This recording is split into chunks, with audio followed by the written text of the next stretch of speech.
Once upon a midnight dreary, while I pondered, weak and weary, over many a quaint and curious volume of forgotten lore, while I nodded, nearly napping, suddenly there came a tapping, as of someone gently rapping at my chamber door. "'Tis some visitors," I muttered, tapping at my chamber door. "Only this and nothing more." Ah, distinctly I remember, it was in the bleak December, and each separate dying ember wrought its ghost upon the floor. Eagerly I wished the morrow, vainly I sought to borrow from my books a cease of sorrow, sorrow for the lost Lenore, for the rare and radiant maiden, whom the angels name Lenore, nameless here forevermore. And the silken sound and certain rustle of each paper curtain filled me with fantastic terrors never felt before, so that now, to still the beating of my heart, I stood repeating, "'Tis some visitors entreating entrance at my chamber door, some late visitors entreating entrance at my chamber door. This is it, and nothing more." Presently my soul grew stronger, hesitating then no longer. "Sir," said I, "or madam, truly your forgiveness I implore, but the fact is I was napping, as so gently you came rapping, and so faintly you came tapping at my chamber door, that I scarce was sure I heard you. Here I opened wide the door, darkness there and nothing more." Deep into that darkness peering, long I stood there, wondering, fearing, doubting, dreaming dreams no mortal ever dared to dream before. And the silence was unbroken, and the stillness gave no token, and the only word there spoken was the whispered word, Lenore. This I whispered, and an echo made me back the word, Lenore, merely this, and nothing more. Back into the chamber turning, all my soul within me burning. Soon again I heard a tapping, somewhat louder than before. "Surely," said I, "surely that is something at my window lattice. Let me see then what there is, and this my mystery explore. That is my heart still a murmur, and this mystery explore. 'Tis the wind and nothing more." Open here, I flung the shutter, with many a flit and flutter. In there stepped stately raven of the saintly days of yore. Not the least obeisance made he, not a minute stop to his stayed, but with the main of Lord or Lady pitched upon my chamber door, perched upon a bust of palace just above my chamber door, sat, nothing more. This ebony bird beguiling my sad fancy into smiling, by the grave and stern decorum of the countenance it wore. "Though thy crest be shorn to shaven, though," I said, "art sure no craven, ghastly grim and ancient raven, wandering from the nightly shore.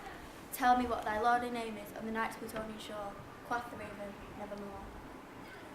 Much I marvel this ungainly fowl, to hear it discourse so plainly, though its answer like little meaning, little reverence they bore, for we cannot help agreeing that no living human being ever yet was blessed with seeing bird above this chamber door, bird or beast upon the sculptured bust above this chamber door, with such name as Nevermore.